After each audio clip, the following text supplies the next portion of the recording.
¿Cómo están mis estimados estudiantes? Sean bienvenidos a esta unidad del Departamento de Ciencias Morfológicas de la Facultad de Medicina. Teniendo conocimiento de la cantidad que han postulado y ustedes han llegado a ser el grupo selecto para ingresar a la Facultad de Medicina, permítanme darles la bienvenida y darles un gran abrazo a la distancia. Permítanme presentarles al emblema institucional de este departamento, que es el Atlas Anatómico, llegando a representar el hombre a la anatomía, el mundo que es la célula con sus organelos a la histología, el medio donde está el núcleo, donde se puede apreciar el embrión y el DNA, representa a la embriología. También tenemos de este lado a los escudos institucionales de la Facultad de Medicina y al escudo del Departamento de Ciencias Morfológicas, que representa a las tres cátedras. Pasemos al tema en particular que vamos a hablar hoy, que es el primer tema de este ROTE: conceptos generales e introducción a la anatomía humana.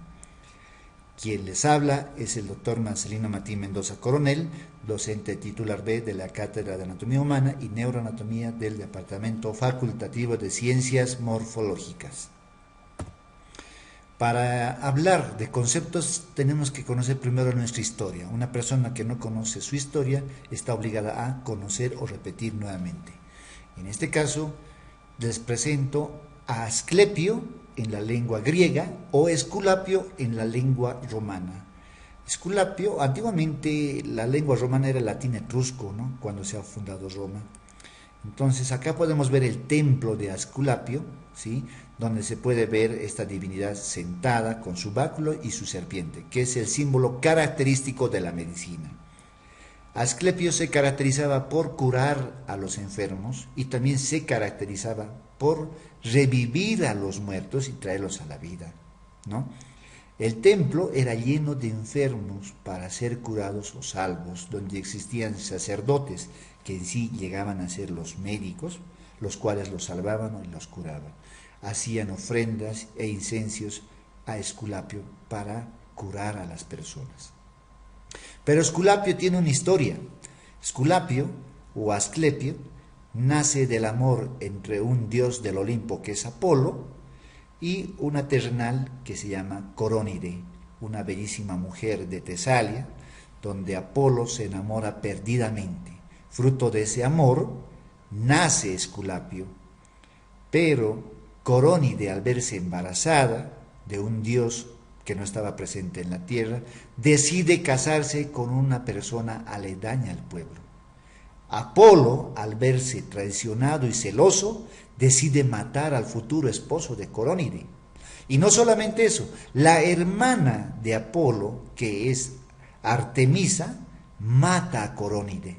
Pero antes de morir Corónide, Apolo extrae a la criatura, o sea al bebé, a Asclepio, del vientre de la mamá, y entrega al centauro Quirón para que lo eduque, lo críe y lo forme en el arte de las ciencias médicas, la curación y las plantas medicinales. Esculapio llega a adquirir grandes habilidades en la curación, que llega a traer a los muertos a la vida.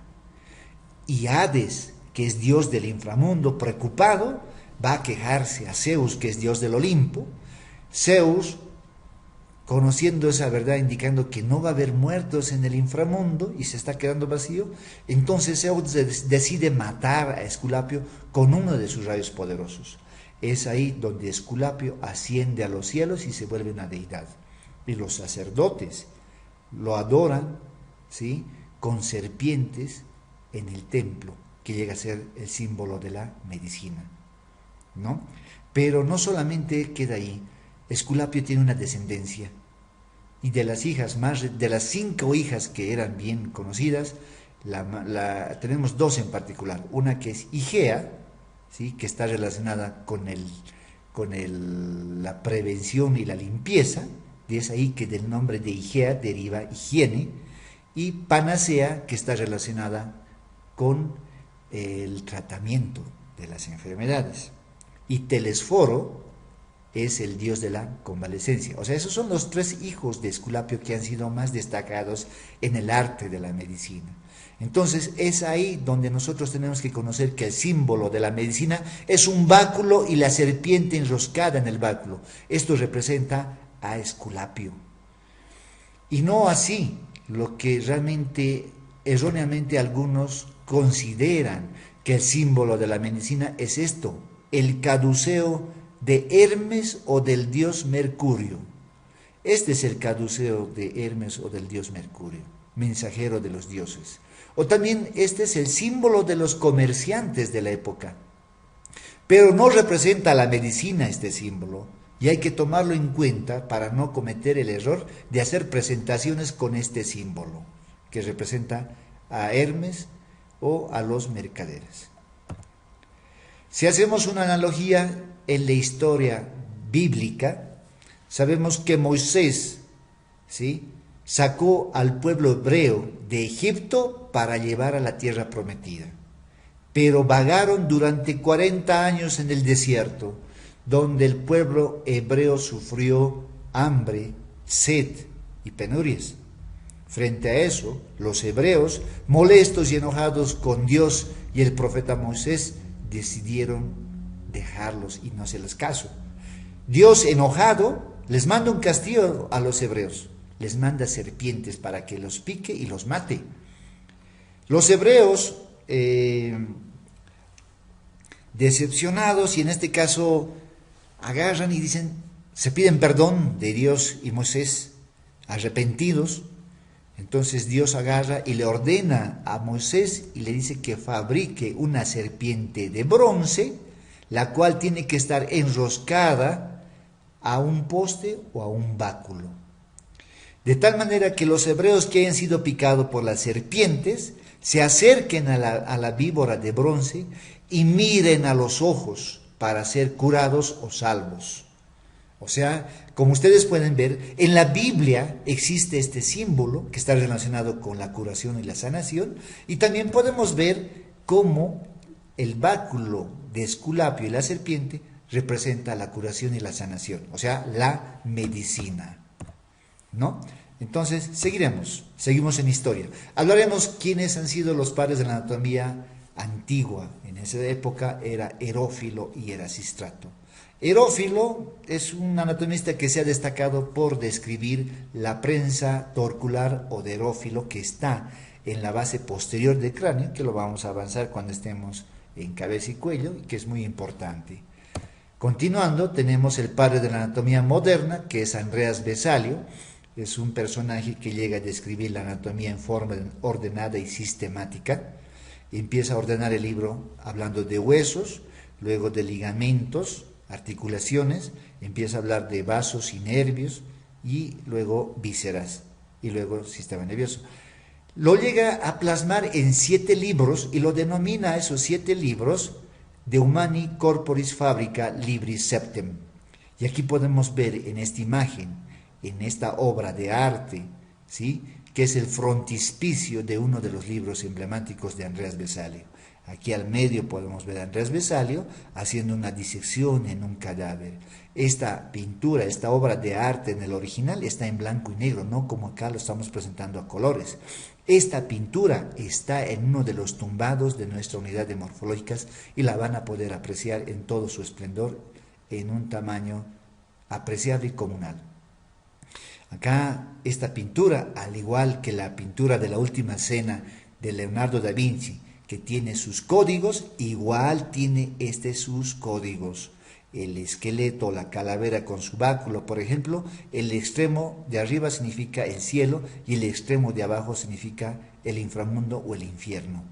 Aquí podemos ver a un monje que está aceptando el sacrilegio al cuerpo humano, y aquí podemos ver unos personajes que indican que este monje está permitiendo que hagan sacrilegio y no dice nada. Acá abajo, debajo del cadáver disecado, podemos ver a 2 barberos afilando el cuchillo para poder apresurar y entregar a Vesalio para hacer la disección.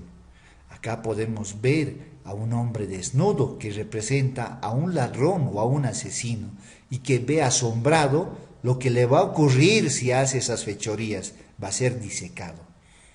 El mono y el perro representan a la escuela galénica. Les describiría más, pero nos tendríamos que tardar. Pero en este caso, quiero que sepan que esta pintura es una gran obra de arte y que tiene su significado, al igual que el Código Da Vinci, y que hay que saberlo interpretar. Es muy interesante. Seguiremos. Acá les presento otra obra de arte que también está en nuestra unidad, que es la clase de anatomía del Dr. Tull, pintada por Rembrandt, uno de los famosos pintores cuya pintura está presentada en el Museo del Louvre de París, ¿no? Donde se puede apreciar cómo los profesionales o los estudiantes de medicina apreciaban la disección asombrados en un cadáver fresco. Acá tenemos otra obra de arte, que es el Génesis de Miguel Ángel.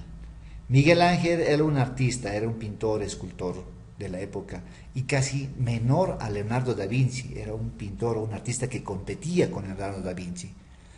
Leonardo da Vinci tuvo su particularidad, Miguel Ángel igual. Realmente era una época realmente maravillosa de apreciar arte en todo su estilo y su esplendor. Miguel Ángel llegó a pintar la Capilla Sixtina en el Tumbado, que está en el Vaticano. Y de lo más destacable es el Génesis, podríamos decir, como ustedes pueden apreciar.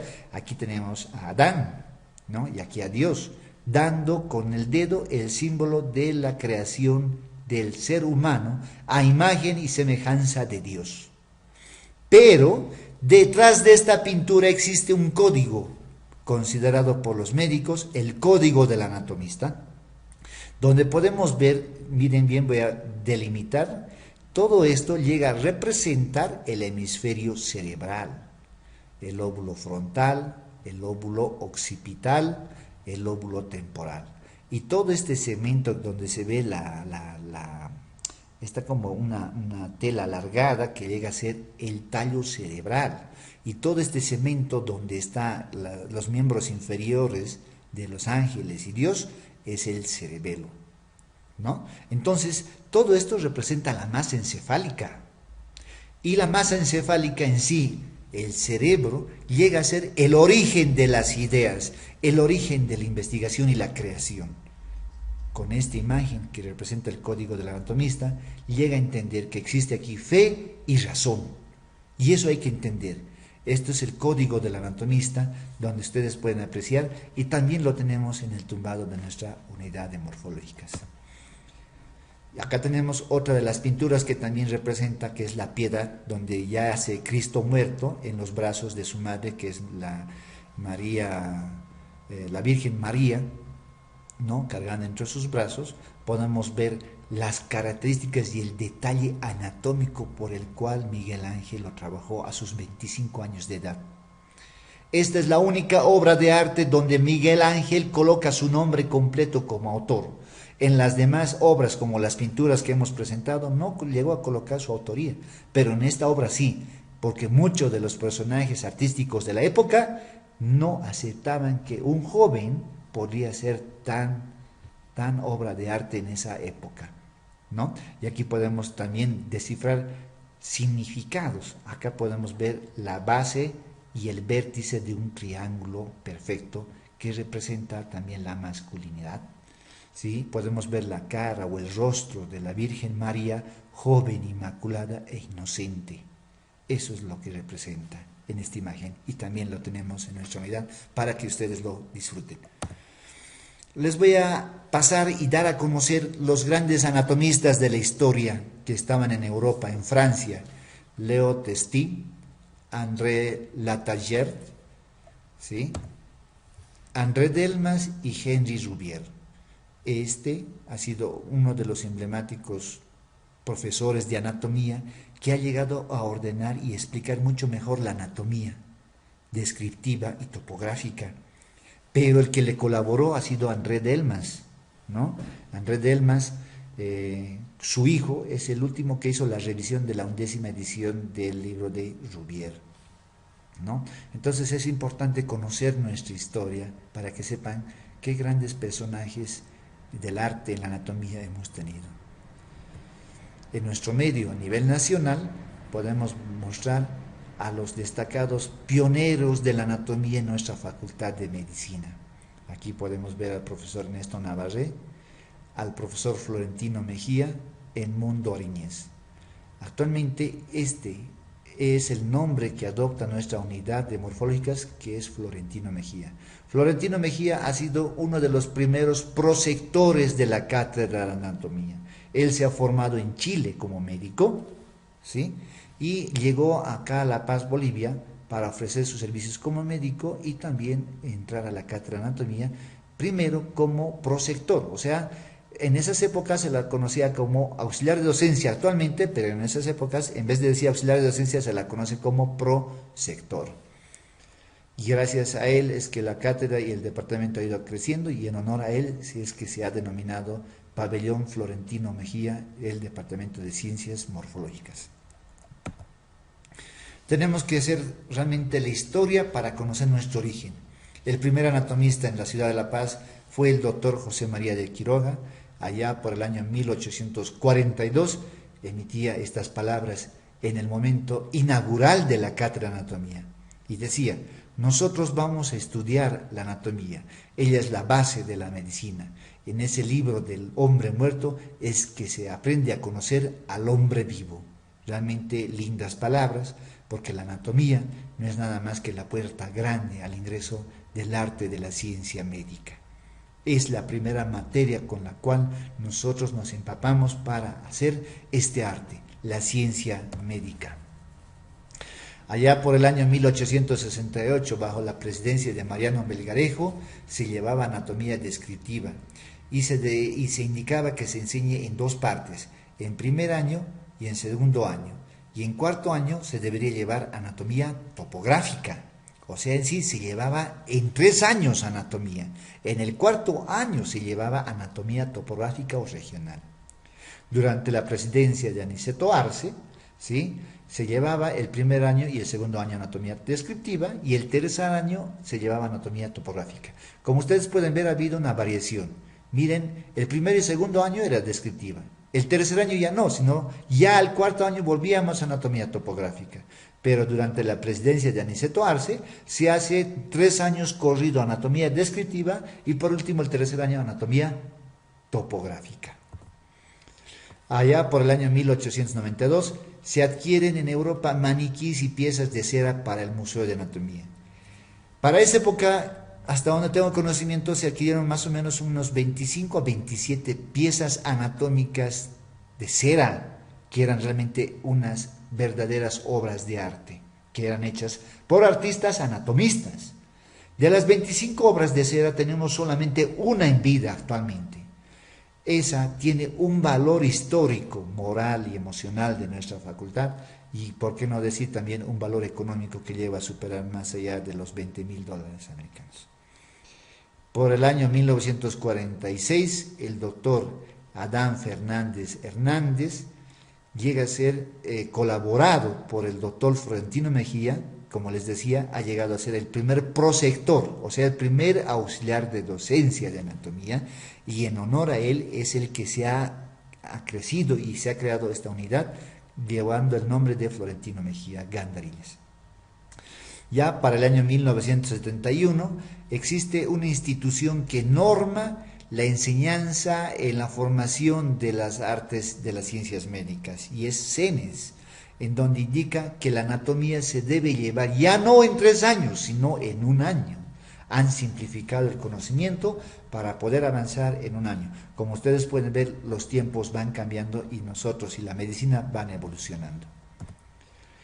Entraremos ya al enfoque de los conceptos.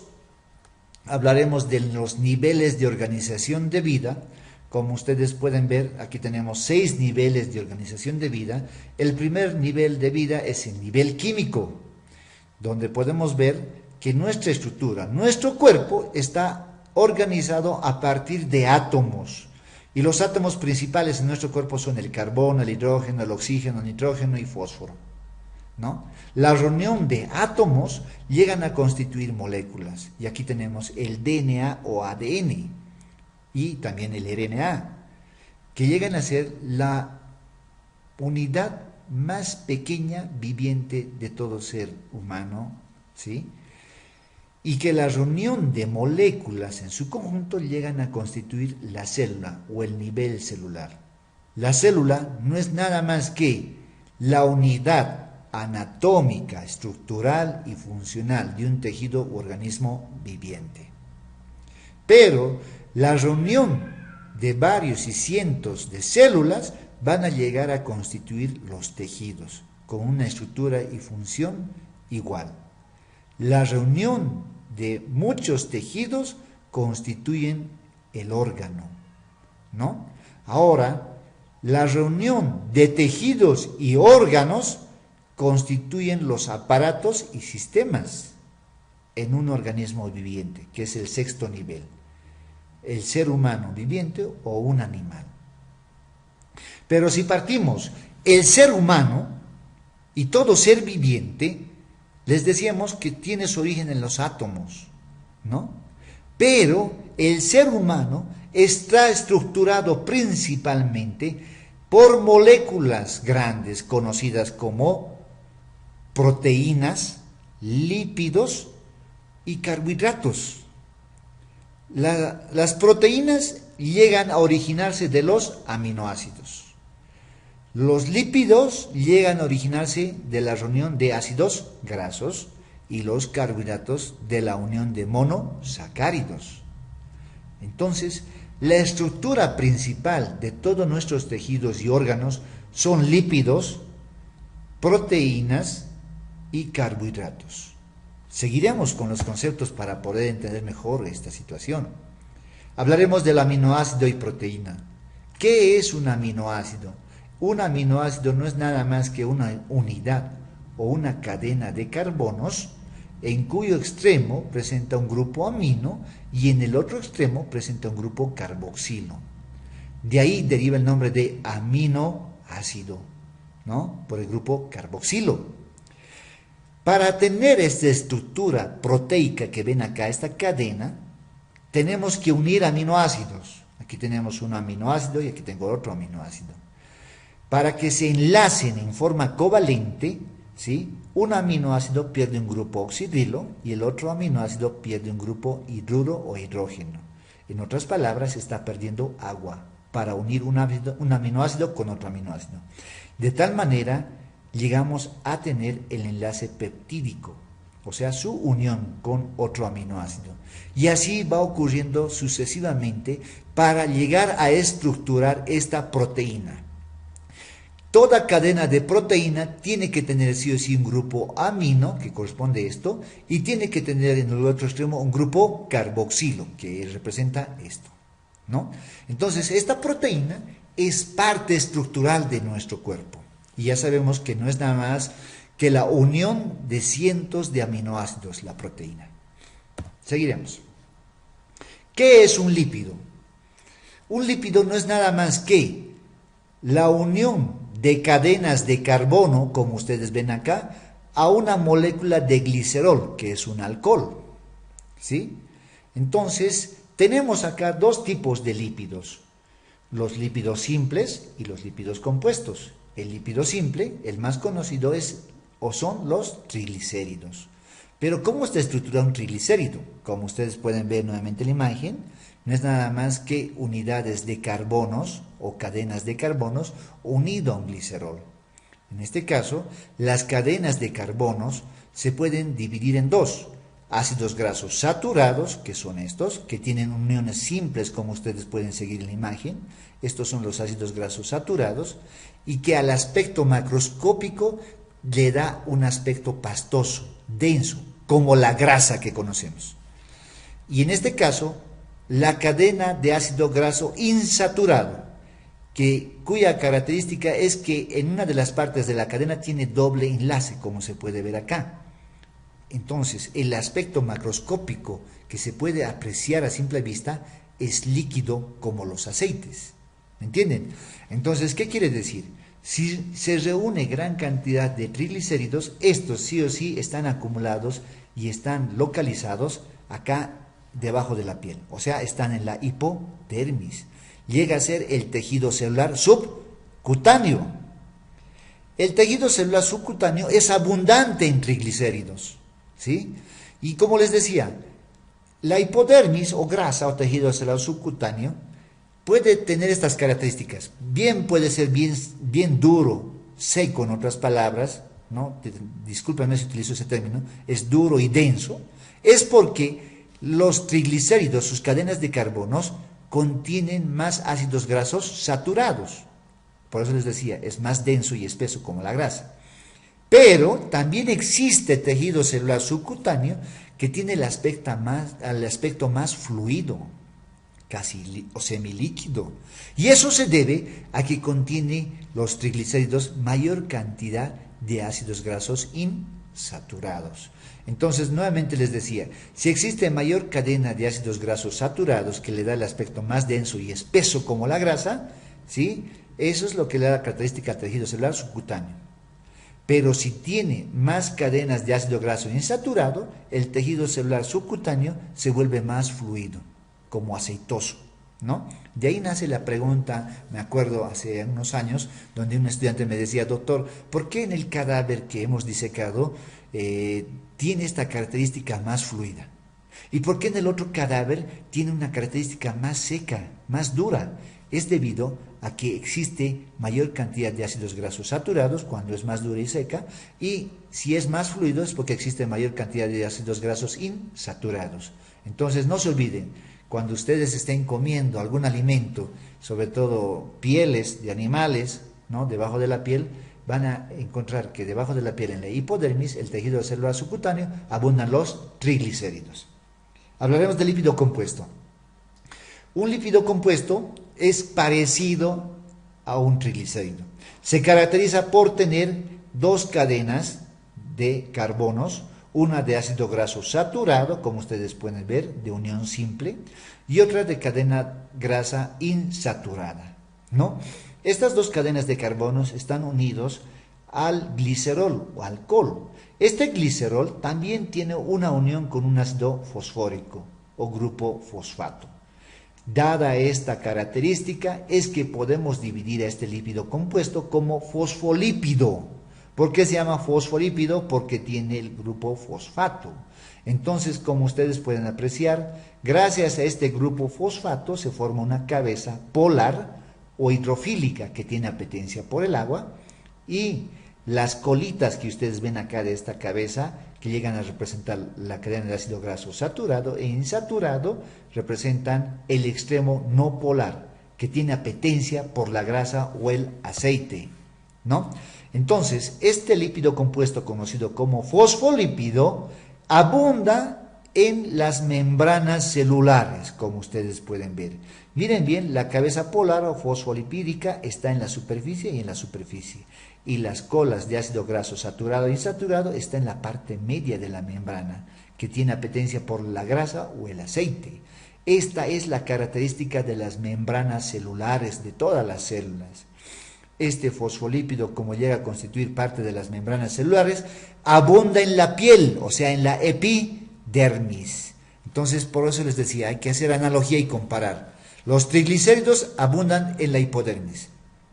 Los fosfolípidos que están presentes en membranas celulares abundan en la piel, o sea, en la epidermis. Acuérdense de eso cuando estén comiendo sus platos deliciosos.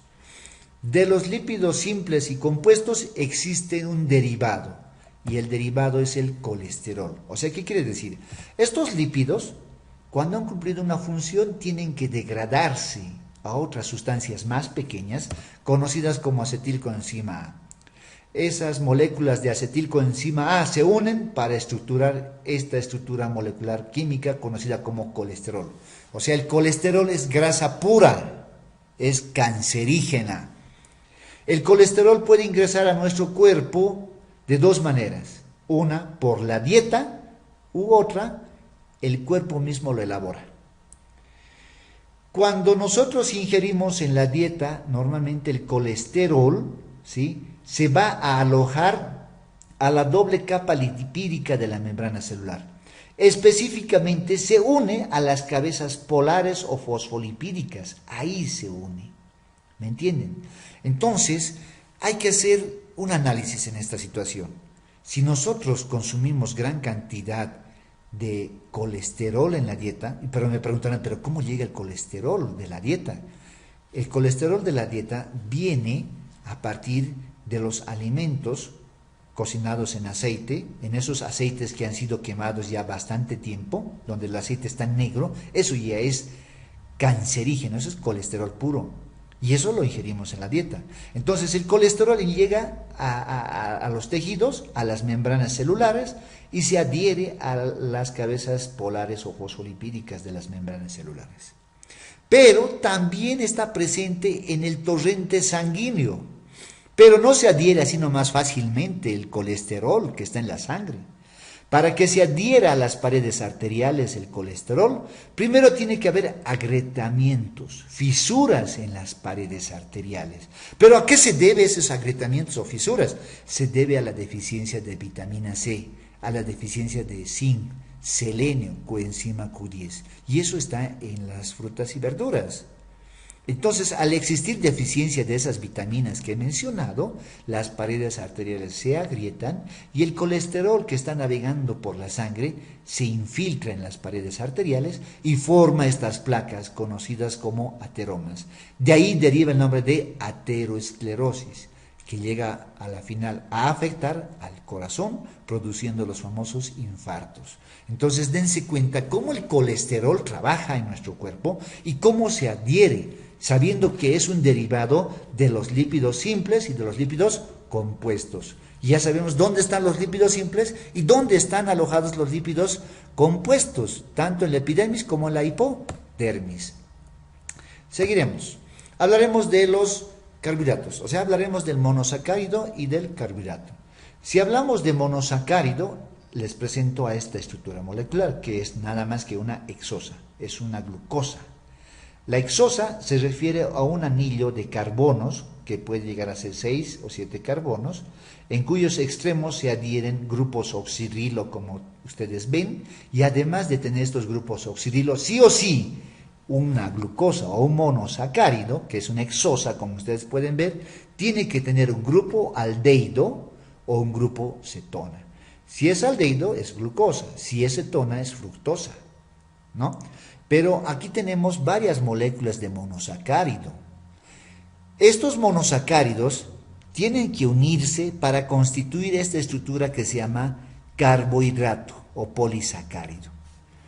Pero para que se una esta hexosa con esta otra hexosa, como ustedes pueden ver, para que tenga un enlace covalente, una molécula de glucosa o hexosa tiene que perder un hidrógeno y la otra un grupo oxidrilo. En otras palabras, estamos perdiendo agua. De tal manera, tenemos ya las uniones, ¿no?, de estos monosacáridos para constituir el carbohidrato. ¿Me entienden? Y el carbohidrato puede ser simple, como ustedes ven acá abajo, o puede ser compuesto con ramificaciones, como ustedes pueden ver. Cuanto más ramificaciones tenga el carbohidrato, es más duro, es más rígido. ¿Me entienden? ¿Sí? Seguiremos. Hablaremos ya de la aplicación de lo que hemos visto. Hemos visto las proteínas, hemos visto los lípidos y los carbohidratos. Acá tenemos una imagen de la membrana celular, ¿sí?, con los fosfolípidos en la doble bicapa lipídica, ¿no ven? Como les decía. Aquí tengo, miren bien, entre la membrana celular de los fosfolípidos, tengo esta proteína transmembrana que atraviesa las dos capas de lípido. Tengo proteínas periféricas, ¿no?, como ustedes pueden apreciar. Y aquí también lo que ustedes pueden ver, miren, es el colesterol, estas estructuras amarillas pequeñitas que están adheridas al fosfolípido. Entonces, imagínense, si nosotros consumimos mayor cantidad de grasas, sí o sí eso se va a transformar en colesterol. Y el colesterol se va a ir a adherir a la capa lipídica, al fosfolípido. Si nosotros consumimos gran cantidad de colesterol, sí o sí se van a ir adhiriendo más colesterol a toda la capa bilipídica, en este caso de los fosfolípidos. ¿Sí? Ahora, en la superficie de la membrana celular podemos ver, miren bien esto, son carbohidratos. ¿Sí? Estas son carbohidratos. Y aquí podemos ver proteína. La unión de carbohidrato más proteína, glucoproteína. La unión de lípido, que es este fosfolípido más carbohidrato, glucolípido. Las glucoproteínas y los glucolípidos llegan a constituir un revestimiento superficial en la membrana celular. o sea, un revestimiento. Es como un fluido que le da en la superficie, es como una crema que reviste la doble capa lipídica. Esta glucoproteína y este glucolípido en su conjunto, en histología lo van a conocer como glucocáliz. Y el glucocáliz se fortalece y se arma perfectamente bien, ¿sí? O sea, la glucoproteína y el glucolípido, que es el glucocáliz, se fortalece, reviste como una capa de crema sobre la superficie de la membrana celular, gracias a la vitamina A. Ahora, aquí tengo la vitamina E, como ustedes pueden ver. La vitamina E actúa en los ácidos grasos insaturados del fosfolípido de la membrana celular. O sea, estabiliza, ayuda a adherirse a ácidos grasos insaturados, que son las mejores grasas que nosotros podemos adquirir en la dieta o también poderlos adquirir en cremas. Es por eso que cuando ustedes van al mercado, se van a comprar una cierta crema para el rostro o las manos. Y dice ahí en la crema, ¿no? Fortalecido con vitamina A y vitamina E, ¿no? Entonces ya saben que la vitamina A ayuda a fortalecer la membrana celular, fortaleciendo y adhiriendo más el glucocáliz.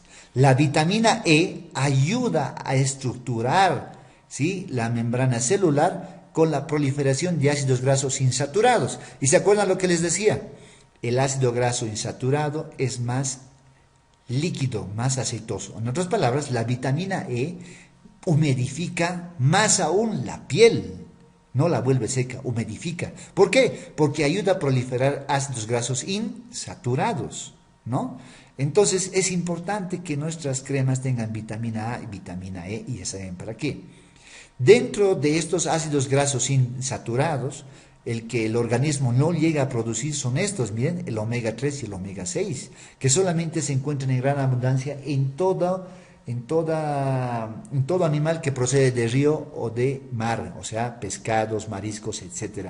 Tienen gran cantidad de omega 3 y omega 6, que son ácidos grasos insaturados y que estarían fortaleciendo las membranas celulares para poderlas más humidificadas. ¿Listo? Entonces dense cuenta cuán importante es esta situación. Hay algo que me recuerdo también, los galactolípidos, o sea, los galactolípidos están presentes en la leche materna. Ese galactolípido no es nada más que una variedad de glucolípido, o sea, es algo así que llega a reforzar el glucocáliz de la superficie de la membrana celular. En otras palabras, el galactolípido que está presente en la leche materna ayuda a que la membrana neuronal esté bien estable y pueda tener una buena transmisión neuronal. Entonces, cuán importante es consumir la leche materna durante los primeros 6 meses, porque le da los galactolípidos, que es un glucolípido. Seguiremos. Bien, aquí tengo la imagen principal, la célula, que no es nada más que la unidad anatómica, estructural y funcional de un tejido u organismo viviente. ¿Por qué he puesto acá imagen aquí un hombre con sus órganos y aquí a un hombre con su esqueleto y sus músculos? Es importante, porque la célula es un pequeño ser humano en chiquito, ¿sí?, en chiquito, microscópico.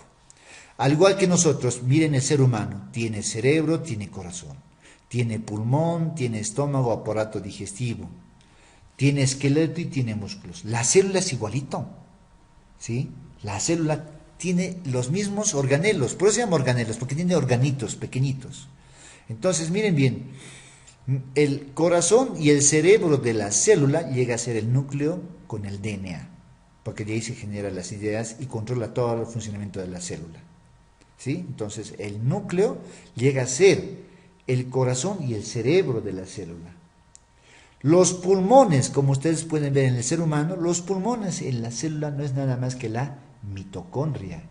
Los pulmones o la mitocondria de la célula son aquellas que ayudan a respirar a la célula porque consumen oxígeno y elaboran CO2. Es el aparato respiratorio de la célula mitocondria. La mitocondria ha sido considerada como una bacteria ancestral que por simbiosis ha llegado a vivir al interior de la célula. ¿Por qué? ¿Por qué digo eso que es una bacteria? En el interior de la mitocondria también existe DNA. DNA mitocondrial, que es importante, y ese DNA mitocondrial no puede existir en un organelo. Entonces la mitocondria no es nada más que una bacteria ancestral que ha llegado a vivir en el interior de la célula por simbiosis. O sea, simbiosis que él se beneficia y también beneficia a la célula, ¿no? Con su metabolismo y su función. Entonces, la mitocondria es el aparato respiratorio. Y además de eso, la mitocondria llega a ser el centro de abastecimiento de energía. O sea, es la microplanta nuclear que genera energía para el funcionamiento de toda la célula. Luego, al igual que el ser humano, la célula tiene su hígado. El hígado, en otras palabras, está constituido por un conjunto de organelos. Aquí tengo el retículo endoplásmico rugoso, este es el retículo endoplásmico liso y esto es el aparato de Golgi. Estos tres organelos que he mencionado en su conjunto son el hígado de la célula. ¿Y por qué digo el hígado de la célula? El hígado en nuestro organismo que ustedes ven acá tiene una función de síntesis, porque elabora anticuerpos, ¿sí? Inmunoglobulinas, proteínas, etc. Es un centro de detoxicación porque elimina sustancias de desecho, ¿sí? Y es un centro también de metabolismo, ¿sí? Elabora y transforma otras sustancias. Entonces, estos tres organelos cumplen la misma función que el hígado, ¿sí? Ahora, al igual que el ser humano, tenemos un aparato digestivo, ¿no? El aparato digestivo de las células son estos organelos que ven acá, miren, uno que está pegado a la membrana, no es nada más que el lisosoma. Y aquí tengo otro, y aquí tengo otro lisosoma. Entonces, los lisosomas son organelos que contienen enzimas para digerir bacterias, cuerpos extraños u organelos que han cumplido su función. Los desarma y los elimina, o sea, los deshace para que otros organelos lo puedan utilizar. En sí, los lisosomas llegan a ser el aparato digestivo de la célula. Ahora, la célula tiene una forma. Acá puede ser esférica, puede ser cuadrada, cúbica o rectangular o cilíndrica, gracias a un mioesqueleto. Y ese mioesqueleto está constituido por, miren acá, la célula tiene esta forma gracias a estas estructuras llamadas microfilamentos, que llega a ser el esqueleto y el músculo de la célula. El esqueleto porque le va a dar la forma a la célula, y el músculo porque la célula no está quieta, se contrae, se retrae y se alarga, gracias a estas proteínas contráctiles que llegan a ser el esqueleto y el músculo de la célula. También tenemos los filamentos intermedios y los microtúbulos que llegan a estructurar a la célula. Entonces, esos llegan a ser el músculo y el esqueleto de la célula. Como ustedes pueden ver, la célula es un pequeño ser viviente, o sea, un ser humano pequeñito, al igual que nosotros, tiene los mismos organelos y también tiene la similitud en su funcionamiento, ¿no? Seguiremos. Hablaremos algo de la fisiología celular para ya ingresar a la anatomía propiamente dicha. La célula, como les decía, es un pequeño ser humano. Así, al igual que nosotros tomamos agua, nos alimentamos, respiramos, ¿no ve? Eliminamos sustancias de desecho por las heces fecales y la orina. La célula, al igual que nosotros, hace lo mismo. Miren bien, todo lo que nosotros comemos en el alimento, grasas, carnes y cereales, se traducen en lípidos, proteínas y carbohidratos. Tomamos agua, la célula también toma agua. Respiramos, la célula también respira, ¿no? Y las verduras y frutas y los demás vegetales que consumimos se traducen en esto, vitaminas, minerales y los que son oligoelementos fundamentales como el hierro, el zinc, el calcio, magnesio, ¿no ve? Manganeso, etc. Entonces, estas vitaminas y minerales, en otras palabras, son coenzimas, jóvenes. ¿Qué significa coenzima? Son colaboradores de la enzima. ¿Sí? Son los que ayudan a las enzimas a transformar todos estos nutrientes que hemos ingerido para que se transformen en esta sustancia altamente energética conocida como adenosintrifosfato o ATP. O sea, ¿qué quiere decir? Miren bien, todo lo que hemos ingerido en la dieta tiene que entrar a la célula. se lleva a cabo esta transformación de estos nutrientes en el interior del citoplasma celular y parte de la mitocondria. Es ahí donde se transforma todo esto en esto que es el ATP. A ese proceso de transformación de todos los nutrientes en ATP se la conoce como metabolismo celular, ¿no? Pero al mismo tiempo, en ese proceso de conversión de estas sustancias nutritivas en ATP, la célula también está eliminando sus sustancias de desecho. ¿Y cuáles son las sustancias de desecho? La urea, la creatinina, el ácido úrico, el nitrógeno ureico sérico, el amonio, sulfatos, fosfatos e hidrogeniones. Todas estas sustancias tóxicas son vertidas al torrente sanguíneo para que el riñón, mediante la orina, lo elimine. Todas estas son las sustancias de desecho de la célula. ¿Y de dónde sale? De la transformación de estas sustancias nutritivas al convertirse en ATP. Entonces, miren bien, cuán importante es conocer la célula y su fisiología, cuán importante es conocer los conceptos para poder entender esto que es la morfología microscópica y luego entender la morfología, en este caso macroscópica, que vamos a llevar adelante. Hablaremos ya de anatomía y los conceptos claros para poder entender. Entramos a lo que es planos anatómicos. Aquí tenemos un ser humano. Para estudiar la anatomía macroscópica, nosotros tenemos que entender que existen planos imaginarios que dividen al cuerpo para su estudio. Acá podemos ver un plano medio que pasa a través de la línea media del cuerpo y divide al cuerpo en dos mitades, una derecha y otra izquierda. Acá podemos ver otro plano, miren bien, este es el plano frontal o coronal. ¿Y por qué se llama así frontal o coronal? Porque pasa a través de la sutura coronal que está en el cráneo, ¿me entienden? Luego tenemos aquí otro plano, que es el plano horizontal, que pasa o divide al cuerpo humano en dos mitades, una superior o craneal, otra inferior o caudal. Y este plano medio atraviesa justo en la parte media del cuerpo, que es el ombligo. Gracias a estos planos nosotros podemos estudiar y hacer cortes anatómicos para poder describir de la profundidad a la superficie, poder utilizar el término de coronal o caudal, ¿me entienden? O podemos utilizar el término de dorsal o ventral gracias a este plano. Entonces, como ustedes pueden ver, estos son los planos que van a dividir y nos van a facilitar el aprendizaje de la anatomía para su descripción. Miren bien, aquí tengo el plano sagital o medio. Como les decía, divide al cuerpo humano en dos mitades, derecha e izquierda, ¿no? Este plano sagital también puede volverse en plano parasagital. Para significa lado, ¿no?, del plano. En este caso podemos hacer cortes parasagitales hacia el lado derecho o cortes parasagitales hacia el lado izquierdo. Y miren bien cómo hemos hecho este corte y se puede ver así las estructuras para poder describir o ver en cada interior de cada cavidad u órgano, ¿no? Aquí se puede ver. Este es un plano sagital donde podemos apreciar, miren bien, la masa encefálica en un niño, el corazón, su hígado, sus intestinos, ¿no? Este es el plano coronal, como les decía, que pasa por la corona y divide el cuerpo en dos mitades, una anterior ventral y la otra posterior dorsal. Con este plano coronal podemos hacer este tipo de cortes, o en todo caso hacer cortes en sentido dorsal o en sentido ventral, ¿no?, con el objetivo de ver las estructuras anatómicas. Y esto se lo va a hacer más notorio y lo van a poder apreciar en todo sentido cuando ustedes estén haciendo el avance en materias de tercer año como imagenología y para qué sirven estos cortes, ¿no? Este es el plano horizontal que divide al cuerpo en una mitad craneal y otra mitad caudal.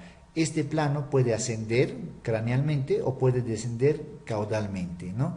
Entonces, gracias a este plano podemos ver estas estructuras o estos cortes en el cuerpo humano, tanto craneal como caudalmente. Tenemos que aprender conceptos anatómicos. Para aprender cualquier materia, anatomía, histología o embriología, sí o sí tenemos que aprender conceptos. ¿Qué es proximal? ¿Qué es distal? ¿Qué es superficial? ¿Qué es abducción? ¿Qué es circunducción? Etcétera. En base a conceptos, uno puede entender la materia. En sí, el concepto no es nada más que es un resumen de todo el tema en pequeñito, en 2 o 3 líneas.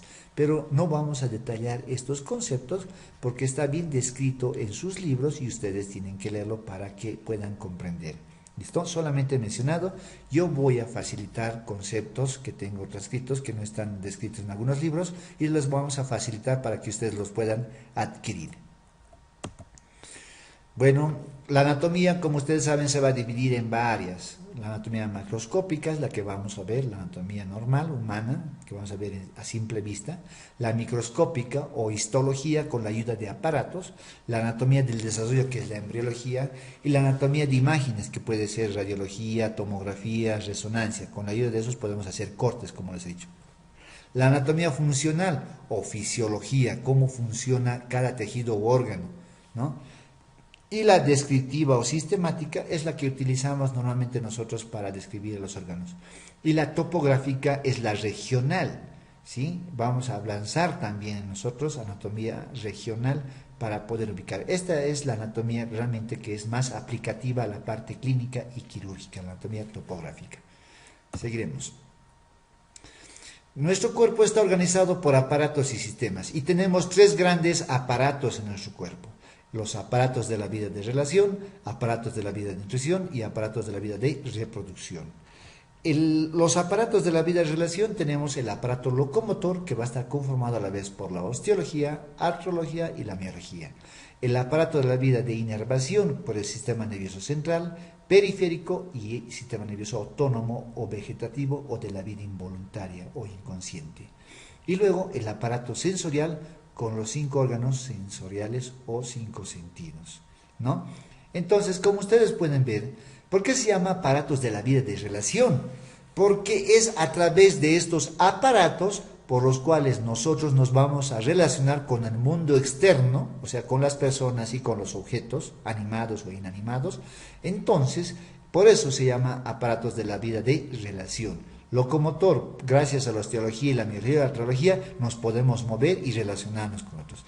Gracias al aparato de inervación, nosotros podemos tener, entablar, sentir, palpar, dolor, etc. Gracias al aparato sensorial, nosotros podemos aprender, observar, oler o escuchar, ¿no? Entonces, por eso se llama aparatos de la vida de relación. Entonces, vámonos a este primer aparato, que es el aparato locomotor, osteología. El aparato locomotor o osteología va a estar dividido en 2 grandes partes del esqueleto. El esqueleto axial, porque se llama así axial. Axial significa eje, que está en el eje del cuerpo y está constituido por todo lo que es la cabeza, que contiene el cráneo y la cara, la columna vertebral y todo lo que es la caja torácica. Ese es el esqueleto axial. Y luego tenemos el esqueleto apendicular, que son los miembros superiores y los miembros inferiores. El esqueleto axial llega a ser aproximadamente 80 huesos y el apendicular 126 huesos. En total tendríamos 206 huesos, incluidos los huesecillos del oído, ¿sí? Algunos llegan a considerar 208, 212 y existen más números inclusive. Pero no es así en realidad, porque no se pueden considerar huesos propios, los huesos hormeanos que están en la cabeza, o los huesos sesamoideos que están en el lugar de las articulaciones, ¿no? Entonces son 206 huesos en total que existe en nuestro cuerpo, incluidos los huesecillos del oído, ¿sí? Muy bien. Seguiremos. La clasificación de los huesos o tipos de huesos. Los huesos se van a clasificar en huesos largos, donde ustedes pueden ver que predomina más la longitud que el diámetro, ¿sí? Tenemos los huesos irregulares, ¿sí? Donde no se grafica esquemáticamente a una figura geométrica, los huesos cortos que son pequeñitos y los huesos planos que abundan en el cráneo y en la escápula, por ejemplo, en el hombro, y luego tenemos los huesos pequeños que son y también parte de los huesos, de los huesos pequeños o sesamoideos. ¿Listo? Muy bien, aquí nos faltaría los huesos neumáticos. Los huesos neumáticos se caracterizan por tener un gran espacio, una cavidad en su interior. ¿Cuáles? Por ejemplo, los huesos de la cara como el maxilar, el etmoides, el esfenoides. Seguiremos. Pasaremos a articulaciones. ¿Qué es una articulación? No es nada más que un punto de unión entre dos superficies articulares, entre uno o dos o más superficies articulares, cuyo medio de unión es el cartílago, o es fibroso o es ligamentoso, ¿no? Entonces, las articulaciones se van a dividir en tres tipos: articulaciones fibrosas o sin artrosis, que no tienen nada de movimiento; las articulaciones cartilaginosas o anfiartrosis, que tienen poco movimiento; las articulaciones sinoviales de artrosis o con mucho movimiento. Empezaremos por el número 1, las articulaciones fibrosas sin artrosis o sin movimiento.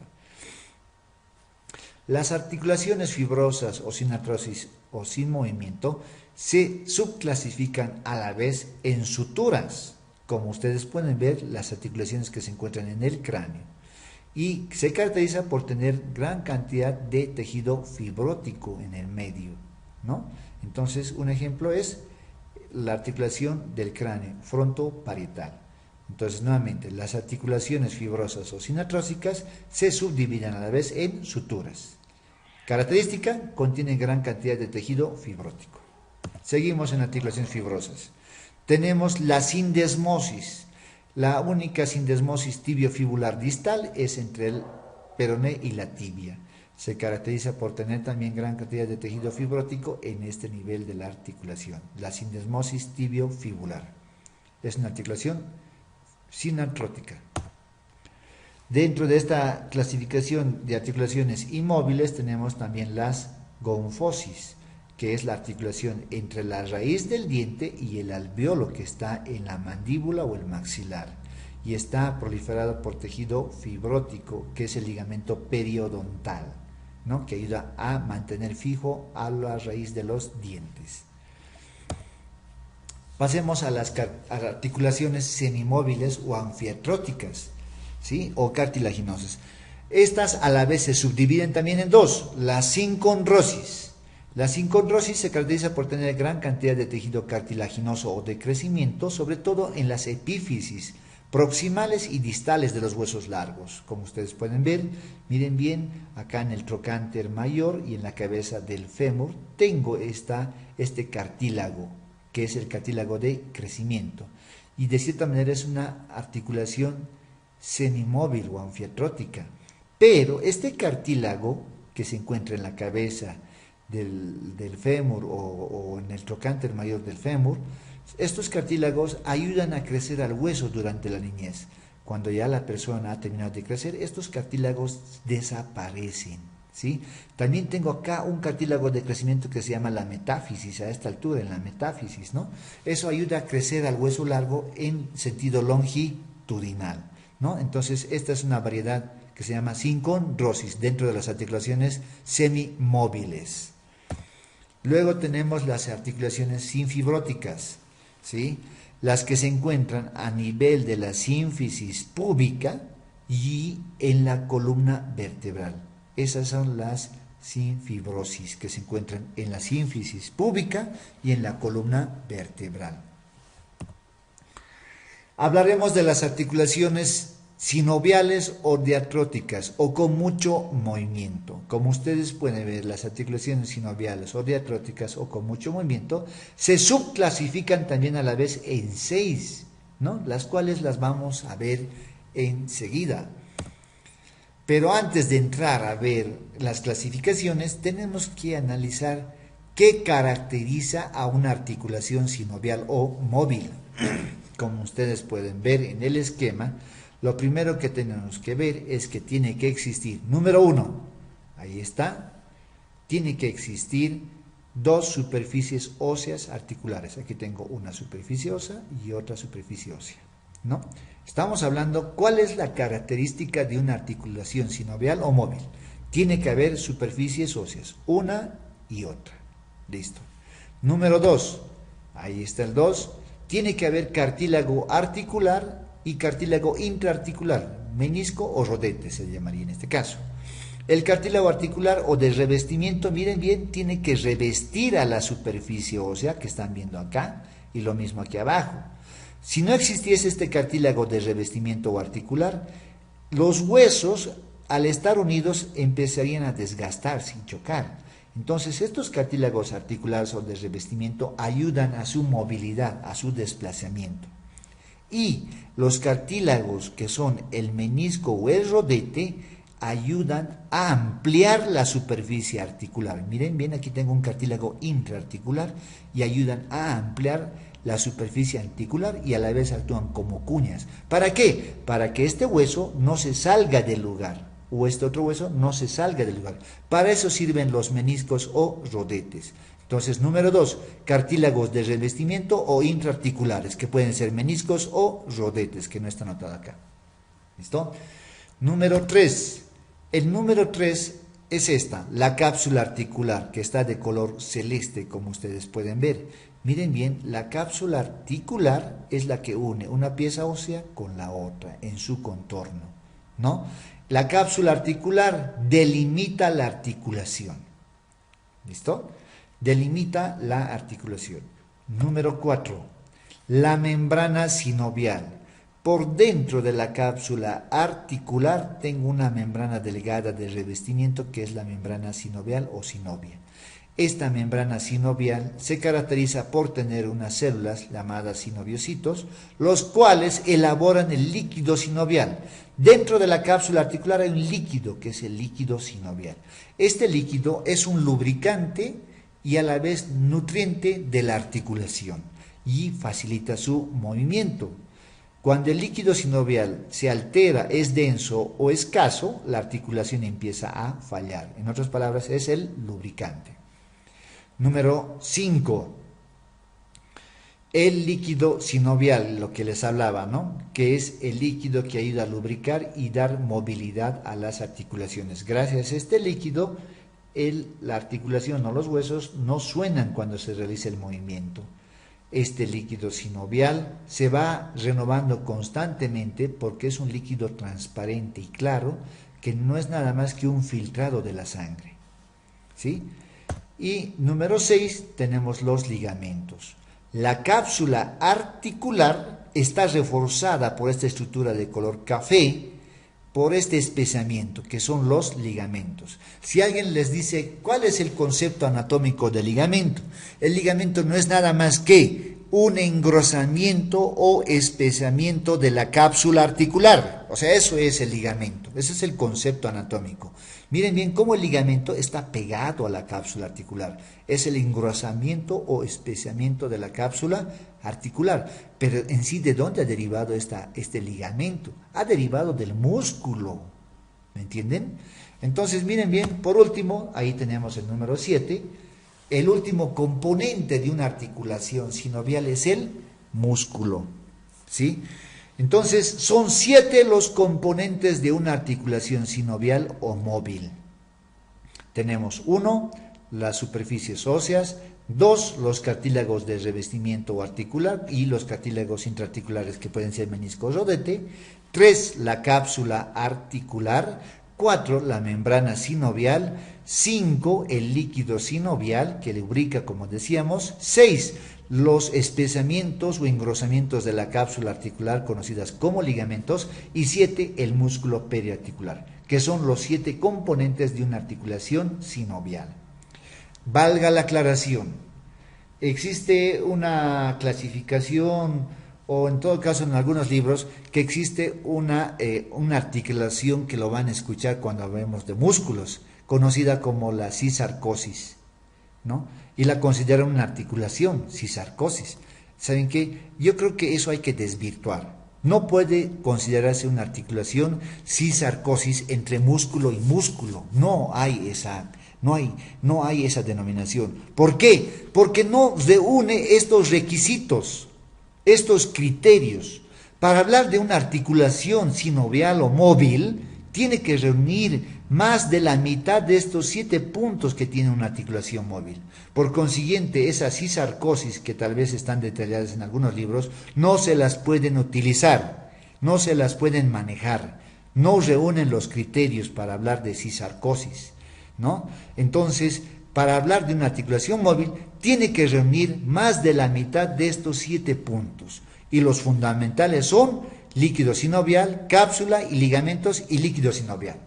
Sí o sí tiene que reunir esto más las superficies óseas para indicar que sí es una articulación sinovial o móvil.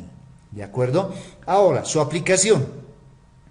En nuestro medio tenemos enfermedades degenerativas. Una de ellas es la artrosis. La artrosis es una enfermedad degenerativa, pero algunos se preguntarán, ¿qué es enfermedad degenerativa? Enfermedad degenerativa se refiere a aquella enfermedad que está relacionada con el envejecimiento, con la edad. O sea, todos vamos a llegar a sufrir esa patología que se llama artrosis. La artrosis se llega a producir una vez que la mujer empieza ya a tener la menopausia, ¿sí? O la andropausia en el varón. O sea, pero ¿qué significa andropausia y menopausia? Significa el cese o la declinación de las hormonas en la mujer, los estrógenos, y en el varón la testosterona. Cuando la mujer llega a cumplir entre los 42 y 45 años de edad, cesa las menstruaciones o la regla, y es ahí donde empieza a bajar los estrógenos. Cuando hay deficiencia de estrógenos, empiezan las enfermedades degenerativas. Y una de esas enfermedades degenerativas es la artrosis, donde el cartílago articular empieza a erosionarse, a resquebrajarse, y entonces es ahí donde se empieza a destruir estos cartílagos de revestimiento interarticulares, que pueden ser el menisco o rodete, y es ahí donde existe el desgaste ya total y empieza a doler las articulaciones, ¿no? Entonces, la artrosis afecta a los cartílagos articulares o de revestimiento y a los meniscos u rodetes, ¿me entienden? Ahora hay otra patología más que se centra en esta articulación móvil o sinovial, que es la artritis. La artritis llega a sentarse o localizarse en la membrana sinovial. ¿Me entienden? La artritis es una enfermedad inmunológica. ¿Pero por qué digo enfermedad inmunológica? Porque los anticuerpos que nos tienen que defender de agentes extraños o agentes agresores externos, ¿sí? Estos anticuerpos, en vez de defendernos, nos empiezan a atacar a nosotros mismos. O sea, empiezan a atacar a nuestro organismo. ¿Pero cómo? Estos anticuerpos empiezan a destruir y a lesionar la membrana sinovial. En otras palabras, a las células, a los sinoviocitos. Y es ahí donde la célula, que es el sinoviocito, se destruye y libera las enzimas lisosomales de la célula, y estas enzimas lisosomales empiezan a degradar la cápsula, ligamentos y cartílagos, y empieza a deformar la articulación. Es por eso que las que padecen de la artritis reumatoidea tienen una articulación deforme, con una desviación cubital de las manos, bien marcada, ¿no? Entonces es eso. Dense cuenta, miren bien, cómo conociendo esta articulación sinovial o móvil ya puedo hacer aplicación clínica. Entonces no se olviden, la artrosis llega a asentarse en los cartílagos articulares o de revestimiento y en los meniscos o rodetes. La artritis llega a asentarse en la membrana sinovial, destruyendo los sinoviocitos, y estos liberan a la vez las enzimas lisosomales, y estas enzimas destruyen, degradan los cartílagos de revestimiento, la cápsula y los ligamentos, y por ende a toda la articulación, deformando de esta manera. Entonces la artritis es una enfermedad inmunológica donde nuestros anticuerpos, en vez de defendernos, nos autodestruye. ¿Listo?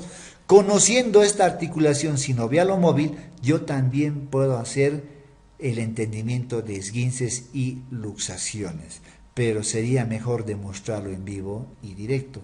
Entonces, en función de esa situación, no voy a poner el ejemplo de cómo es un esguince o de cómo es una luxación, pero también tiene su connotación clínica el solo aprender esta característica de esta articulación sinovial. Bien, seguiremos. Entonces ya saben cuáles son los componentes de una articulación sinovial y sus características principales, y a cuáles afectan las patologías degenerativas o de la edad.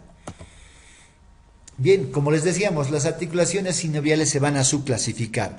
La primera es una articulación plana, cuyas superficies son planas y tienen 3 o 4 ejes o 2 ejes de movimiento, ¿no?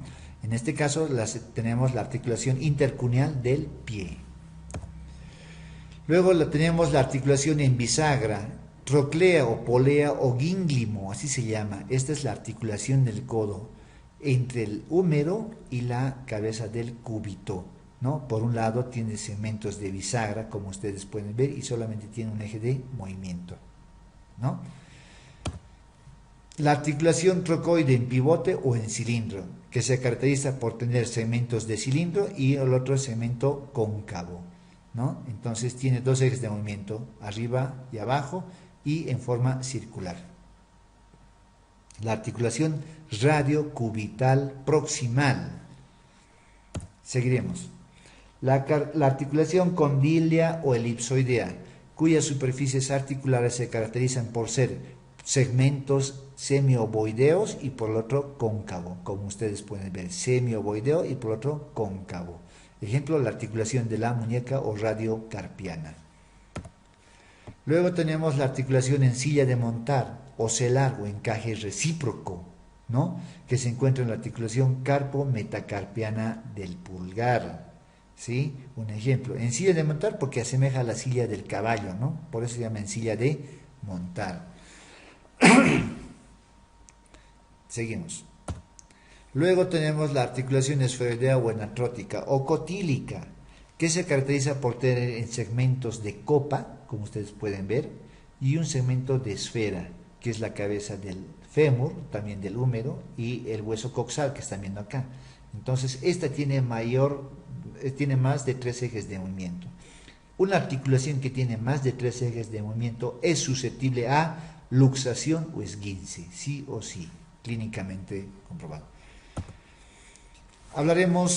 Estamos en el aparato locomotor, hablaremos de miología. En este caso tenemos que saber que existen 3 tipos de músculo: el músculo liso, el músculo estriado y el músculo cardíaco. ¿Cuáles son las características de cada músculo o grupo muscular? El músculo liso, músculo involuntario, músculo blanco también se llama, se caracteriza porque sus células son en forma de huso o fusiforme. Presentan una dilatación en la parte central, donde se puede ver el núcleo, y 2 extremos puntiformes, ¿no? Tiene la semejanza de un huso, por eso se llama músculo liso. Este músculo liso abunda y predomina en los órganos viscerales. Pero ¿por qué digo órganos viscerales? Miren bien, son todo lo que son intestino delgado, grueso, estómago, esófago, etc. Todo eso son vísceras. Pero alguien dirá, ¿qué es víscera? Víscera no es nada más que órgano hueco, que tiene lumen o luz. Eso significa víscera, para que entiendan. El músculo liso abunda en las vísceras, o sea, en los órganos huecos. ¿Listo? Luego tenemos el músculo esquelético. Microscópicamente el músculo esquelético, músculo rojo o músculo estriado, se caracteriza porque sus células presentan estrías transversales, como ustedes pueden ver, y varios núcleos, ¿no? Son verdaderos sinsitios.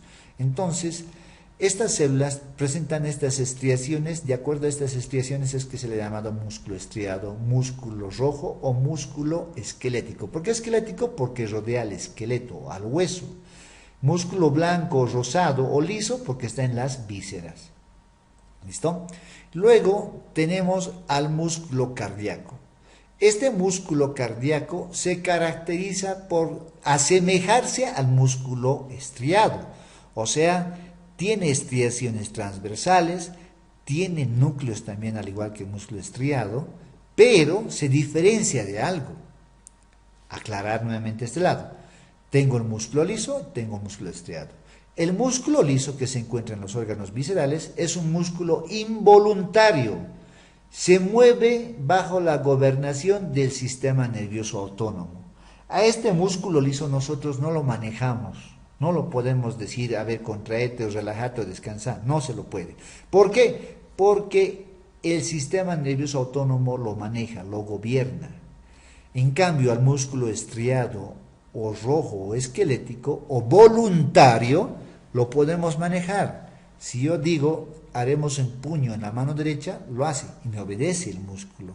Si yo digo, doblaré el dedo hallux de mi pie, lo doblo gracias a este músculo estriado. O sea, es voluntario. Podemos manejarlo a nuestra propia voluntad. En cambio, el músculo liso no, es involuntario y se está presente en todos los órganos viscerales, decía, y es por eso que existe movimiento intestinal constantemente, pero nosotros no lo manejamos. Ahora, el músculo cardíaco, les decía, se caracteriza por asemejarse al músculo estriado, ¿sí? Sí o sí, es músculo rojo también, tiene células, núcleos, etc. Pero es involuntario. ¿Por qué? Porque el corazón también es manejado por el sistema nervioso autónomo o vegetativo de la vida involuntaria. Entonces, sería imposible que ustedes le digan, a ver, ya es hora de dormir, por favor, corazón, vámonos a dormir, descansate un rato, mucho has latido todo el día, así que ya, descansate 8 horas, luego mañana renaces. No puede ser, estaríamos muertos. Si para el corazón, estamos muertos. Entonces, es un músculo con características microscópicas estriadas, o sea, un músculo estriado rojo, pero es involuntario, o sea, tiene la misma función que el músculo liso. ¿Listo? Seguiremos. Hablaremos de la clasificación de los músculos. Como les decía, tenemos músculos lisos, viscerales o blancos, como están ahí mencionados, y tenemos los músculos estriados o esqueléticos o rojos o voluntarios. Entonces, aquí podemos ver diferentes tipos de músculos. Aquí tengo el músculo fusiforme, como les decía, presenta una dilatación en su parte media y estrechamiento en sus extremos. Aquí tengo un músculo bíceps, así se llama, porque tiene dos cabezas. Bi significa dos, ceps cabeza, ¿no? Dos cabezas. Por un extremo presenta una inserción y por el otro extremo presentan dos cabezas de inserción. Acá tengo otra clasificación de músculo esquelético. Este es un músculo digástrico. ¿Y por qué se llama músculo digástrico? Porque entre ambas cabezas musculares presenta un tendón intermedio. Este es un músculo digástrico. Luego tengo aquí otro músculo multidigástrico. ¿Por qué? Porque presenta varios tendones entre las cabezas musculares. Ejemplo, el recto del abdomen. Luego aquí tengo el músculo semipeniforme, ¿sí? Que asemeja a la mitad de una pluma, donde el músculo se inserta por una cara del tendón.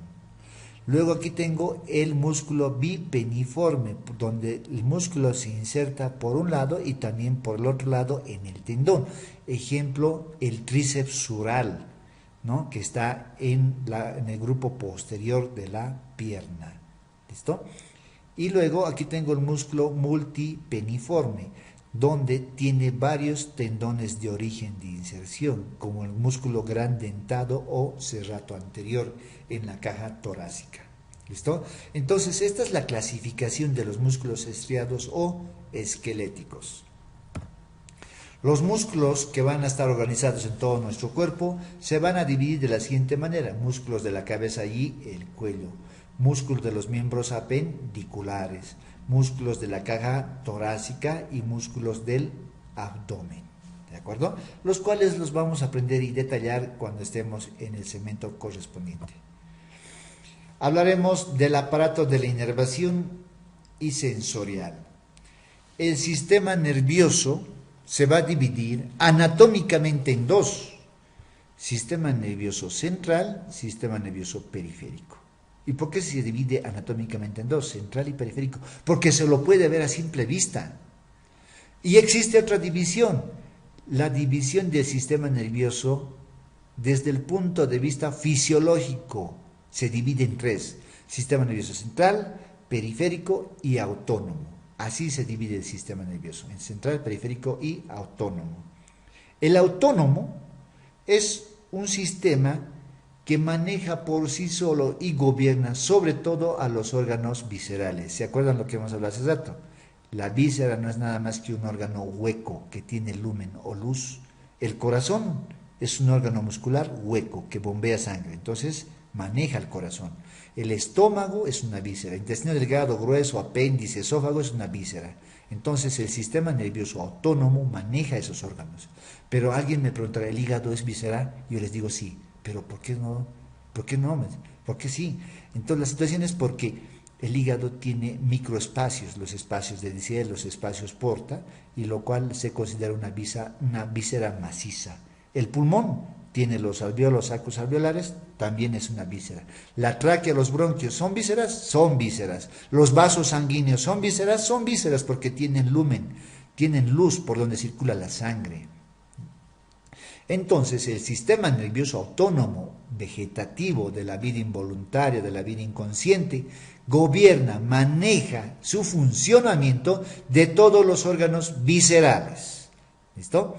El sistema nervioso central, ¿sí?, no es nada más que toda esta masa encefálica que está alojada en el interior de la cabeza, más la médula espinal.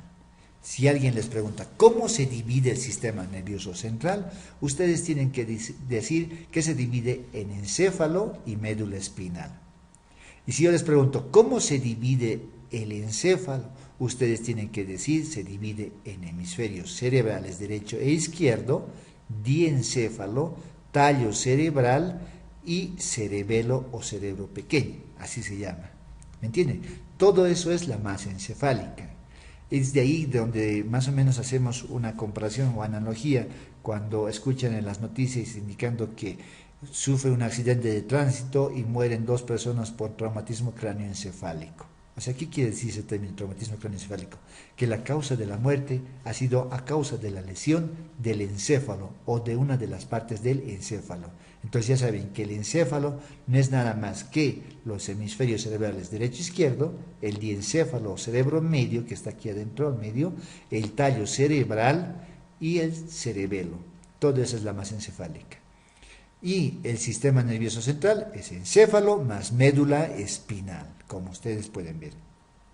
Ahora, el sistema nervioso periférico no es nada más que las raíces nerviosas espinales que salen de la médula espinal, ¿sí? Miren bien, estos son los nervios espinales, como se dice, los cuales van a ser o van a llegar a constituir los plexos. A nivel del miembro superior, plexo braquial. A nivel del miembro inferior, plexo lumbosacro, ¿sí?, etcétera, plexo lumbar, sacrococcigio, etcétera, y los nervios intercostales. Y a nivel craneal, los 12 pares craneales. Entonces, miren bien, el sistema nervioso periférico se divide en nervios craneales, que son 12, y nervios espinales, como ustedes están viendo acá, la emergencia de la médula espinal. ¿De acuerdo? Entonces, el sistema nervioso central va a tener comunicación y coordinación con los músculos y nuestros órganos a través del sistema nervioso periférico, enviando señales y también recibiendo respuestas. El sistema nervioso autónomo no se lo puede ver realmente a simple vista, pero sí en ciertas regiones, porque este sistema nervioso autónomo vive en forma de núcleos nerviosos en el interior del tallo cerebral y del diencéfalo y parte de la médula espinal. ¿Me entienden? Entonces, este sistema nervioso autónomo está viviendo dentro de lo que es el tallo cerebral y el diencéfalo y de la médula espinal. Y está utilizando al sistema nervioso periférico para gobernar a las vísceras que había mencionado. ¿De acuerdo? Entonces lo vamos a ir ahondando cuando empecemos con el siguiente tema de generalidades del sistema nervioso. Ahí está el sistema nervioso autónomo, les decía, ¿no? Sistema nervioso autónomo, vegetativo de la vida involuntaria, de la vida inconsciente, que se divide en simpático y parasimpático, ¿no? Lo que les decía, miren bien, esta es la parte de la cadena simpática. Aquí tengo todos los órganos viscerales, los cuales van a ser manejados por este sistema nervioso autónomo, no se olviden eso. Seguimos en el aparato de inervación o sensorial, tenemos en este caso los 5 órganos sensoriales. Tenemos la piel, que es el tacto, el olfato que está ahí en la nariz, en las fosas nasales, el oído, la vista y el gusto. Estos 5 órganos sensoriales tienen esa función, o sea, es una función superior. No pueden denominarse sentidos. Corregiremos esta palabra, no podemos decir sentidos. Son los 5 órganos sensoriales. ¿Por qué sensoriales? Porque están relacionados con una función superior o específica. Con la lengua no podemos ver, con la lengua no podemos escuchar, solamente percibir sabores. Es una función superior. Con la vista no podemos saborear, ¿no? Entonces, todos tienen una función específica o superior. Por eso se llaman sensoriales, ¿de acuerdo? Seguiremos. Hablaremos de los aparatos de la vida de nutrición, y se llama así aparatos de la vida de nutrición porque están relacionados con la absorción y asimilación de los nutrientes que ingerimos en la dieta y también con la eliminación de las sustancias de desecho que van de la dieta. En este caso, los aparatos de la vida de nutrición son el aparato digestivo, cardiocirculatorio, respiratorio y urinario. A través del aparato digestivo estamos ingiriendo, absorbiendo y asimilando. Y a través del cardiocirculatorio se está distribuyendo lo que hemos comido, se está distribuyendo a todos los órganos, huesos, hígado, cerebro, etc. Y a través del respiratorio estamos eliminando ya sustancias de desecho como el CO2, y lo mismo a través del aparato urinario estamos eliminando más sustancias de desecho que vienen del metabolismo de la célula. Entonces todos estos aparatos están relacionados con la nutrición de nuestro cuerpo. Hablaremos del primero, que es el aparato digestivo. Como les decía, el aparato digestivo no es nada más que una estructura, ¿sí?, que empieza en la cavidad bucal y termina en el ano, ¿no? Si alguien les pregunta, ¿qué es el aparato digestivo? Díganme un concepto de aparato digestivo.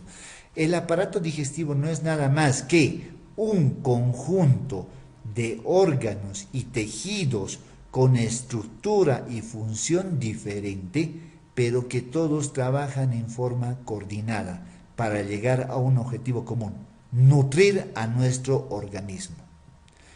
Bien, parece complejo este concepto, ¿no? Y he dicho bien claro, pero como les decía, el concepto de cada tema no es nada más que el resumen en pequeñito de todo el tema. Eso es el concepto, o sea, en 2 o 3 líneas. Hagamos el análisis de ese concepto. Yo decía, ¿qué es el aparato digestivo? El aparato digestivo no es nada más que un conjunto de tejidos y órganos, ¿sí o no? ¿Sí o no? Es un conjunto, ¿no? Conjunto, miren, de tejidos y órganos, con estructura y función diferente. Miren, el esófago no se parece al hígado. Miren, su estructura y función es diferente. Por ejemplo, el esófago tiene la función de permitir el paso del bolo alimenticio. Eso es su función. En cambio, el hígado elabora enzimas, elabora bilis para digerir las grasas. ¿Tiene su misma estructura? No. Entonces, por eso nace el concepto.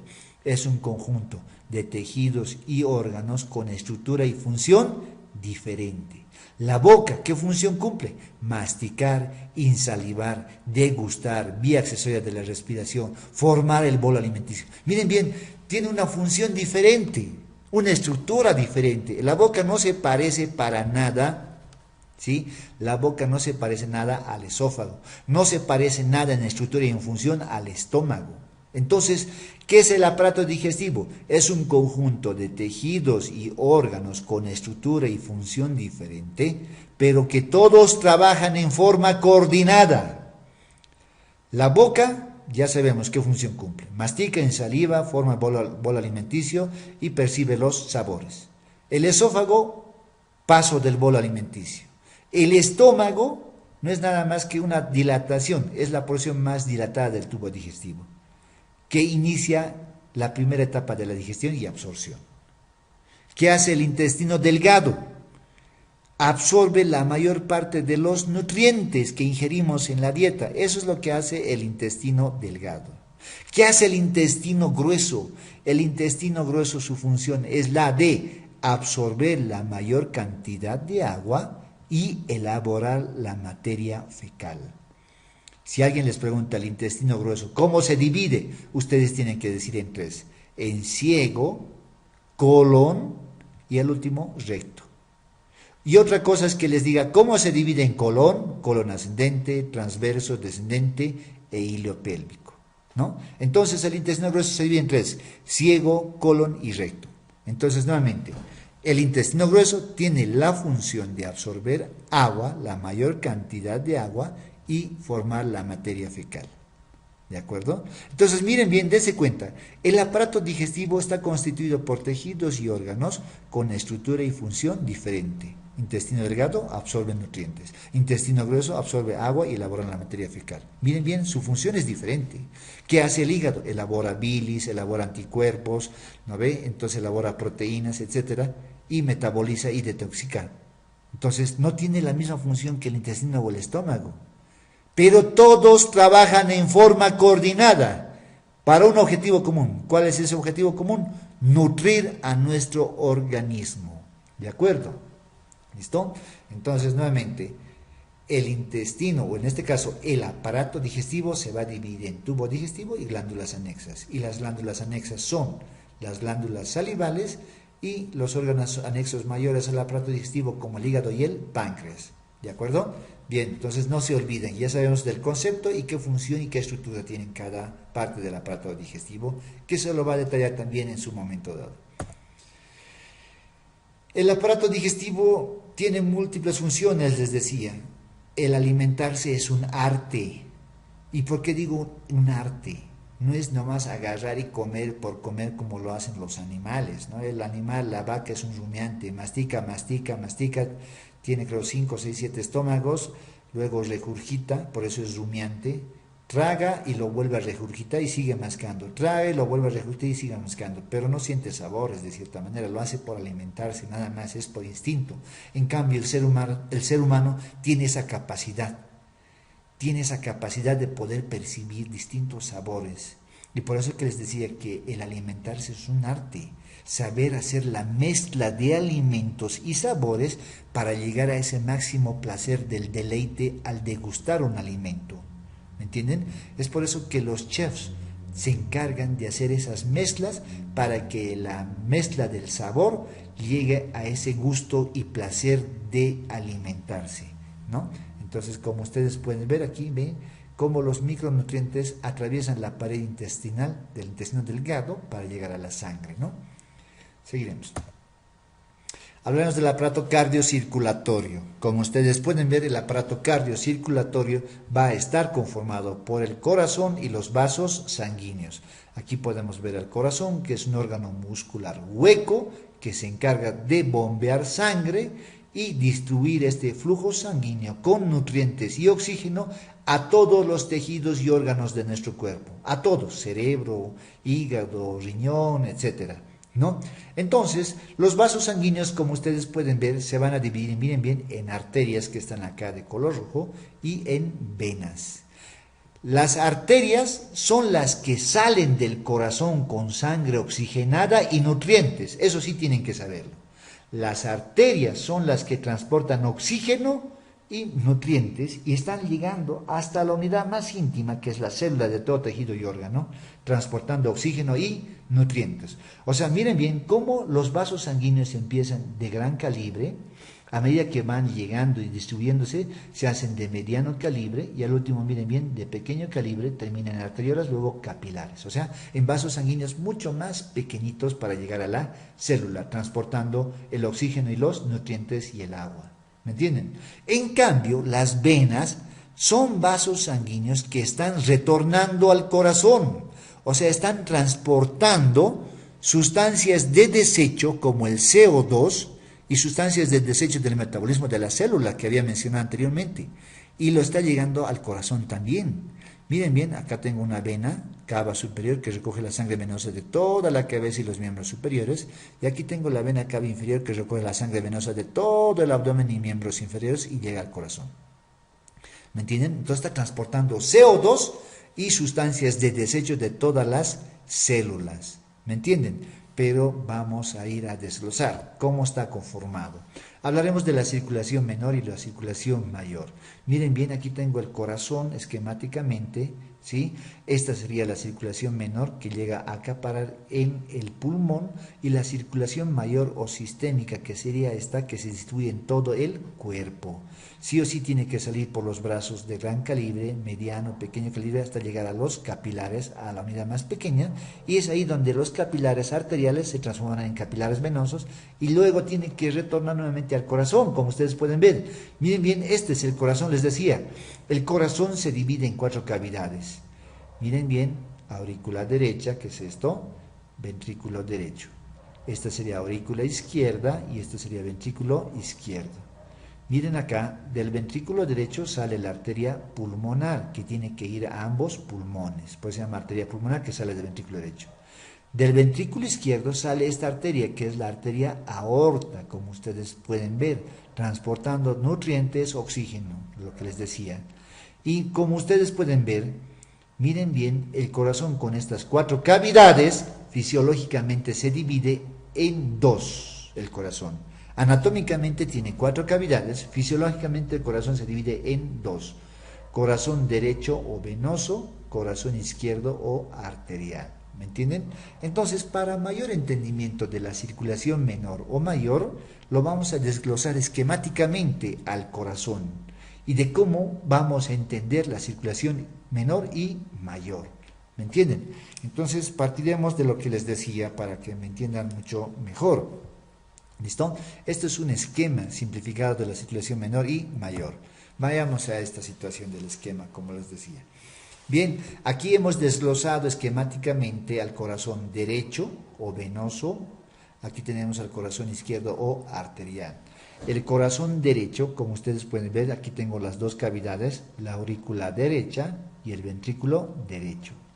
Como ustedes pueden ver, miren bien, la aurícula derecha recibe la vena cava superior BCS, ¿sí?, con sangre venosa que viene de la vena subclavia derecha, BCD, y de la vena subclavia izquierda, BCI, y la vena yugulares, ¿no?, del cuello y la cabeza. Esta vena subclavia derecha recoge la sangre venosa de los miembros superiores derecho y del miembro superior izquierdo.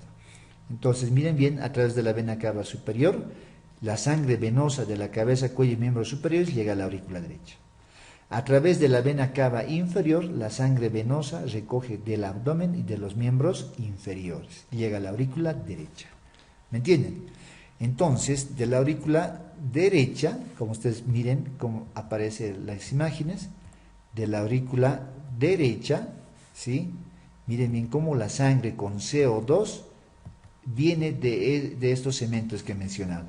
Tiene que ir a la aurícula derecha, sangre con CO2, y luego pasa al ventrículo derecho, y del ventrículo derecho va a la AP. ¿Qué es la AP?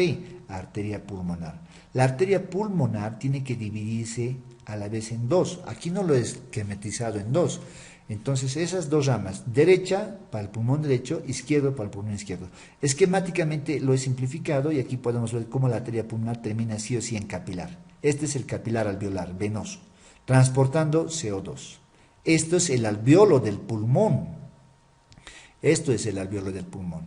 Entonces, es ahí en la unidad alveolo capilar donde se produce el intercambio gaseoso. ¿Y qué ocurre el intercambio gaseoso? O sea, como ustedes pueden ver, miren, el CO2 está pasando del capilar arterial de la arteria pulmonar al alveolo, y del alveolo tiene que salir a través de las vías respiratorias, ¿sí?, a través de la expiración para eliminar el CO2. Pero el alveolo a la vez está metiendo oxígeno, ¿no?, a través de la inspiración. Miren, ahí está. Entonces, se está produciendo el intercambio gaseoso. Sale CO2, entra oxígeno. Y es ahí donde cambia el color del capilar arterial pulmonar y en esta, que es con oxígeno, ¿no? Entonces, miren bien, este proceso de intercambio gaseoso a nivel de la unidad alveolo-capilar se la conoce como hematosis. Hematosis es el proceso de intercambio gaseoso a nivel de la unidad alveolo-capilar. Miren cómo el corazón derecho con sangre con CO2 ha llegado a la unidad alveolo-capilar, se ha producido este intercambio gaseoso y se llama hematosis. Y es ahí donde la sangre venosa se transforma en sangre arterial. ¿Por qué? Porque ya ha entrado el oxígeno. ¿Me entienden? Entonces, este capilar es el capilar venoso de las venas pulmonares. En la aurícula izquierda tengo 4 venas pulmonares y esta BP significa y representa a las 4 venas pulmonares. 2 del lado del pulmón derecho y 2 del pulmón izquierdo, ¿me entienden? Y están transportando oxígeno. Pero alguien me preguntará, ¿por qué le dice doctor vena pulmonar si tiene sangre oxigenada? Embriológicamente antes transportaba sangre venosa esta vena pulmonar y la arteria pulmonar transportaba sangre oxigenada, ¿me entienden? Embriológicamente, pero después del nacimiento se han invertido las cosas y la arteria pulmonar empezó a transportar sangre con CO2, y la vena pulmonar, sangre con oxígeno. Pero el nombre se ha mantenido, no ha cambiado. Se llama arteria pulmonar por más que tenga CO2 y se llama vena pulmonar por más que tenga oxígeno. ¿Me entienden? Entonces, miren bien, como ya tenemos sangre con oxígeno en la aurícula izquierda, están desembocando las 4 venas pulmonares, 2 derechas y 2 izquierdas, y esta es la que representa la BP, esta única representa estas 4 venas, y desemboca en la aurícula izquierda, la sangre pasa al ventrículo izquierdo, y del ventrículo izquierdo sale por la AO, que es la arteria aorta, abreviatura universal es la O. La arteria aorta torácica, de aquí salen las arterias para la cabeza, el cuello, los miembros superiores, torácica, abdominal, aquí están las ilíacas y a los miembros inferiores, transportando oxígeno y nutrientes, ¿de acuerdo? Oxígeno y nutrientes para todos los tejidos. Pero si vemos, miren bien, les decía, esta arteria tiene que terminar en capilares más pequeñitos, como, a ver, les voy a mostrar la anterior imagen, ahí, miren bien, ahí están, miren bien cómo las arterias primero de gran calibre se van adelgazando poco a poco y se hacen de mediano calibre, luego de pequeño calibre, como ustedes pueden ver, luego en arteriolas, luego en capilares, o sea, más pequeñitos, al llegar a las células más pequeñas, ¿me entienden? Para llegar a todo el cuerpo. ¿Listo? Y lo mismo los venosos, ¿no? Capilares pequeñitos se van reuniendo para formar troncos más grandes, más grandes, más grandes para llegar al corazón. Pero entonces, terminamos de explicar esto, lo que les decía. Miren, aquí ya tenemos los capilares, ya las arteriolas. Miren, este es el lado arterial que está de medio rojo y este es el lado venoso que está de color azul. Y aquí tengo el símbolo, con oxígeno. Ya llegamos, aquí tenemos las células de los tejidos. Entonces, es ahí donde el oxígeno se deposita en las células, ¿no? Y a la vez la sangre arterial está depositando a cada célula estos nutrientes que hemos ingerido en la dieta: carbohidratos, proteínas, lípidos, vitaminas y agua. Pero a la vez la célula está eliminando sus sustancias de desecho, ¿sí?